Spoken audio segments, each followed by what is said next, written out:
अब जिसका जीवन स्वयं नियंत्रित नहीं है उसकी परिस्थिति का वर्णन करते हैं। इंद्रियाणाम ही चरताम यन्मनोनुविधीयते तदस्य हरति प्रज्ञाम्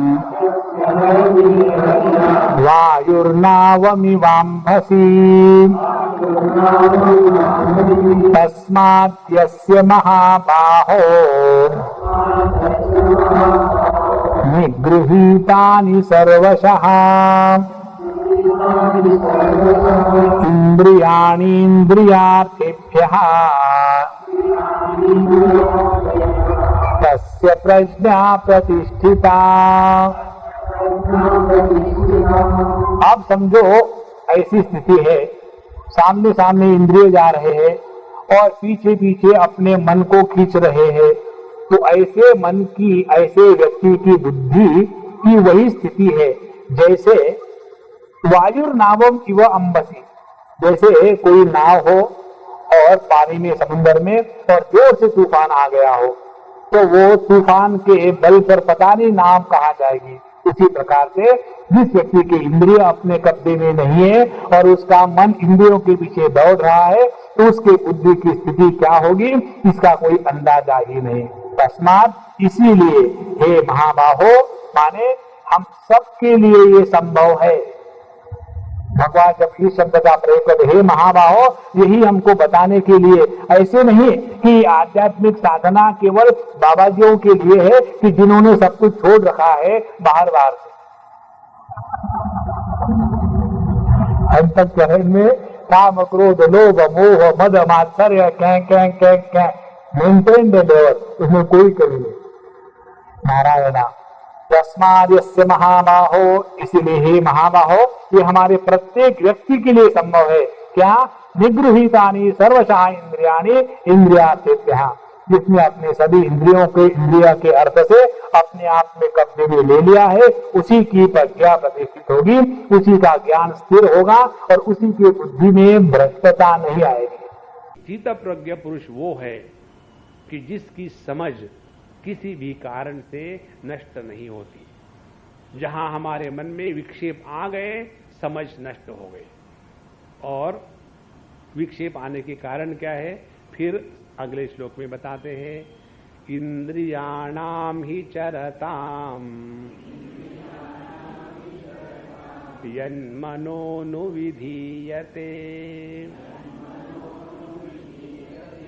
तदस्य हरति प्रज्ञाम् वायुर्नावमिवाम्भसि। इंद्रियाणाम ही चरताम यन्मनोनुविधीयते। एक ट्रेन की कल्पना करो, आगे इंजन, बीच में डब्बे, पीछे आकर के गार्ड के महाराज। अब सवाल ये है, इंजन कौन है? इंजन बुद्धि है, प्रज्ञा है, समझ है, या इंजन हमारे जीवन का इंद्रिय है? ये अपना पॉलिटिक्स का चक्कर है। पॉलिटिक्स में क्या होता है, मेजॉरिटी, डेमोक्रेसी में मेजॉरिटी का महत्व है और majority is of fools, therefore in democracy fools rule the society. सरल सरल करने, ये तीन बातें हैं। एक तो है इंद्रिय, दूसरा है मन और तीसरी है बुद्धि। अब ये जो मनीराम महाराज है, ये किसके साथ जाते हैं? यदि ये इंद्रियों के साथ जुड़ गए तो इनकी हो गई मेजॉरिटी, और फिर ये बुद्धि एकदम विवश होकर के उनके साथ रहना पड़ता है। और यदि ये मन बुद्धि के साथ एक हो गया, माने बुद्धि के नियंत्रण में आ गया, तब ये इंद्रियों में कोई शक्ति नहीं रहेगी कि जो हमको चाहे वैसा नचाए। इसलिए इंद्रियाणाम ही चरता यन्मनोनुविधीयते तदस्य हरति प्रज्ञाम वायुर्नावम इवाम्भसि। जिस व्यक्ति का मन अपने इंद्रियों के साथ इतना तादात्म्य कर लेता है कि उसकी प्रज्ञा, उसकी समझ वही के वही नष्ट हो गई और किस प्रकार से उदाहरण देते हैं, वायुर्नावम इव अंबसी। जिस प्रकार से सागर में या नदी में या बड़े सरोवर में कोई नाव जा रही हो और जैसा हवा का झोंका आएगा इस प्रकार से इधर उधर वो नाव जाती रहेगी। उसी प्रकार से हमारी जो बुद्धि है, समझ है, वो इस इंद्रियों के द्वारा प्रभावित होकर के, मन के द्वारा प्रभावित होकर के कभी भी वो निश्चला और अचला नहीं रहेगी। आपको हमने बताया था, भगवान ने 53वें श्लोक में जो बात कही थी उसी को लेकर के अर्जुन का प्रश्न था। वहां भगवान ने कहा था, श्रुति विप्रतिपन्नाते यदा स्थास्यति निश्चला समाधावचला बुद्धि तदा योगम अवाप्स्यसि। जब हमारी बुद्धि निश्चला होगी और अचला होगी, निश्चला होगी माने किसी भी बाहर के कारण से जिसमें विक्षेप नहीं आएंगे, और अचला होगी माने जिसको किसी भी प्रकार से अपने आप में विक्षेप नहीं होंगे, हम अनेक प्रकार के मनोरंजन इत्यादि के कारण ऐसी जो बुद्धि है, तदा योगम अवाप्स्यसि, तब जाकर के हम इस बुद्धि के द्वारा तत्व को प्राप्त कर सकते हैं। इसलिए इंद्रियाणाभिचरताम जन्मनोनुविधीयते तदस्य हरति प्रज्ञाम वायुर्नावम इवाम्बसी। ये सब बताने के बाद अब इसका उपसंहार भगवान करते हैं 68वें श्लोक में, तस्माद्यस्य महाबाहो निगृहीतानि सर्वशः इंद्रियाणि इंद्रियार्थेभ्यः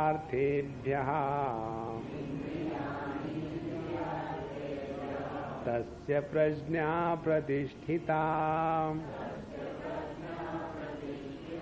तस्माद्यस्य महाबाहो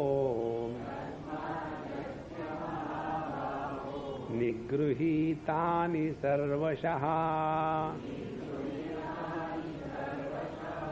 निगृही ही दीर्घ है, निगृहीतानि नहीं, निगृहीतानि, इसीलिए वो मीटर टूट जाता है।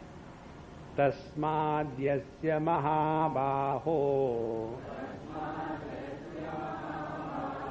निगृहीतानि सर्वशः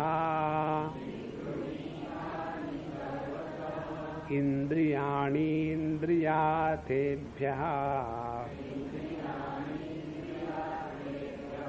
तस्य प्रज्ञा प्रतिष्ठिता। तस्मात् इसलिए माने किस लिए, अभी तक जितने विचार बताए हैं ये भगवान ने विचार शुरू किए थे। यदा संहरते चायम, और उसके बाद उन्होंने आसन की प्रतिष्ठा का प्रसंग लिया, दूसरे प्रश्न का, तीसरे प्रश्न का, और अब उसमें 62 और 63वें श्लोक में अधःपतन का बुद्धि के डावाडोल होने के कारण बताए, और उसके बाद ये महत्व बताया कि जब तक कि हमारा मन अपने कंट्रोल में नहीं है, जब तक हमारी इंद्रिय हमारे वश में नहीं है, तब तक कि बुद्धि निष्ठा प्राप्त नहीं करेगी। और इस प्रकार से बताते बताते तस्मात्, इसीलिए माने इस एक शब्द के द्वारा, तस्मात् शब्द के द्वारा भगवान ने पिछला जो प्रसंग है पूरा का पूरा उसका उपसंहार किया है। तस्मात् इसीलिए, हे महाबाहो, भगवान अर्जुन को महाबाहो कहते हैं। देखो कैसा बोलना चाहिए, कैसा प्रवचन करना चाहिए, ये बात सीखनी हो तो भगवद गीता का अध्ययन करो। एक ये भी प्रसंग है, आप प्रयत्न करना, किसी को इच्छा हो पीएचडी करने की, हम आपको थीसिस का टाइटल दे दें। भगवद गीता में भगवान ने अर्जुन को और अर्जुन ने भगवान को भिन्न भिन्न स्थानों पर भिन्न भिन्न नामों से संबोधित किया है, और ये जो भिन्न नामों के द्वारा संबोधित किया है ये तुक लगाने के लिए नहीं, उसका कोई प्रयोजन है। तो कौन सा नाम भगवान ने या अर्जुन ने किसके लिए संबोधन के लिए प्रयोग किया है, उसके ऊपर अनुसंधान करे और देखे तो बड़ी सूक्ष्म सूक्ष्म बातें वहां से निकल आती है। उदाहरण हम आपको दे, जैसे यहां भगवान कहते हैं तस्माद्यस्य महाबाहो, महाबाहो हे अर्जुन। अर्जुन को भगवान ने महाबाहो कहा। महाबाहो माने जिसके बाहों में इतना बल है कि कौरव जब ये जानते थे कि पांडवों के साइड से अर्जुन है तो कौरवों के मन में घबराहट, और पांडव जब जानते थे या पांडवों की सेना जब जानती थी कि अर्जुन अपने साथ में है तो पांडवों की सेना में आत्मविश्वास, माने एक ही स्थान पर रह करके अर्जुन के द्वारा दोनों सैन्यों में उसका प्रभाव था। एक स्थान में डर का और दूसरे स्थान में आत्मसम्मान का या आत्मविश्वास का। यही है महाबाहु का लक्षण। माने हे अर्जुन, तुम इतने बलवान हो, तो जो व्यक्ति बलवान है उसको नियंत्रण करना किसी को भी कोई कठिन बात नहीं। तो यदि हमको अपने इंद्रियों पर नियंत्रण करना है, इसलिए कहते हैं तस्माद्यस्य महाबाहो इंद्रियाणि इंद्रियार्थेभ्यः निगृहीतानि। जिसने अपने इंद्रियों को इंद्रिय अर्थ माने विषयों से ठीक प्रकार से पकड़ के खींच लिया है, इसके लिए बहुत शक्ति की आवश्यकता है। देखो, किसी वस्तु को खाने की इच्छा हो गई और पकड़ के खा गए तो उसमें कौन सी शक्ति लगती है? जब हमारे सामने भोग उपलब्ध है, जब भोग करने की क्षमता है, जब भोग करने का स्वातंत्र्य है, और फिर भी हम किसी भोग के गुलाम नहीं बनते, तब तो अपने में आत्मबल है।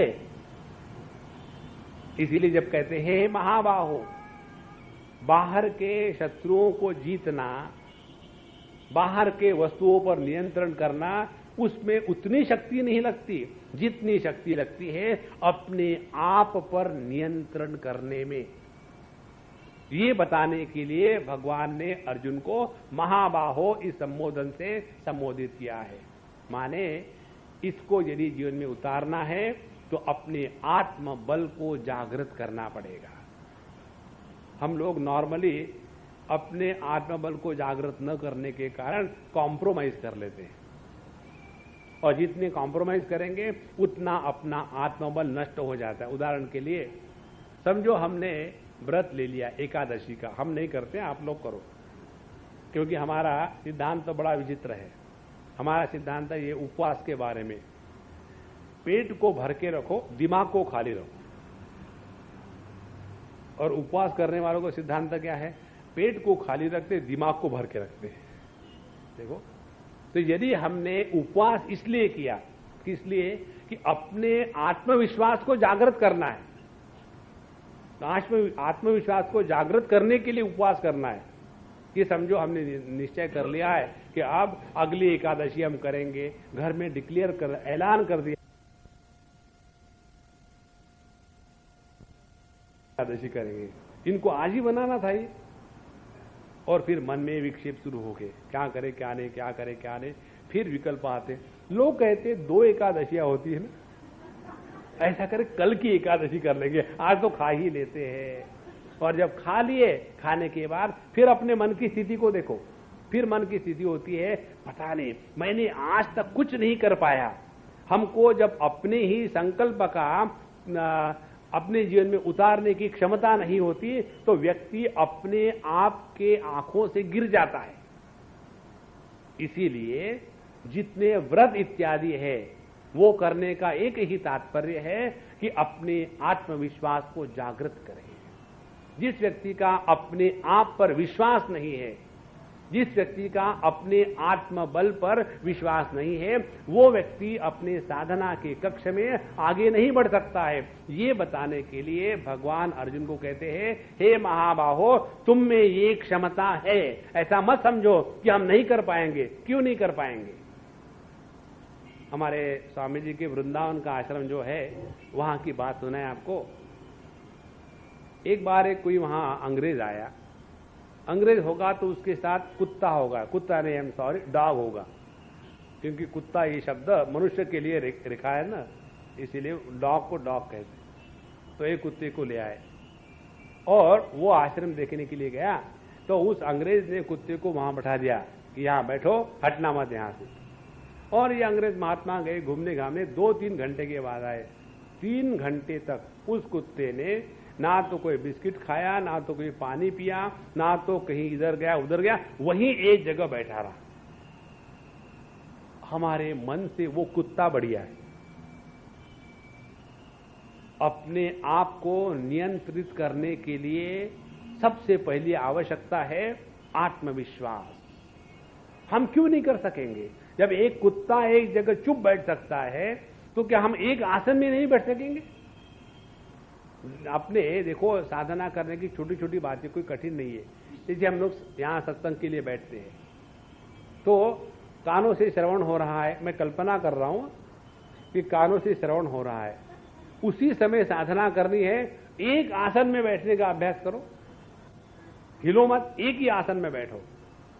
धीरे धीरे धीरे धीरे 1.5 घंटे में से 5 मिनट बैठ पाएंगे, अगले बार 10 मिनट बैठ पाएंगे, अगले बार 15 मिनट बैठ पाएंगे, और अपने आप आसन की सिद्धि आ जाती है। और ये संभव है। इसीलिए हे महाबाहो, अपने आत्मविश्वास को जागृत करें और ये समझ ले कि इन सब इंद्रियों को हमको नियंत्रण में लाना है। उसके सिवा हम अपने बुद्धि को परमात्मा में नहीं लगा सकते, उसके सिवा हमारी समझदारी परिपक्व नहीं होगी।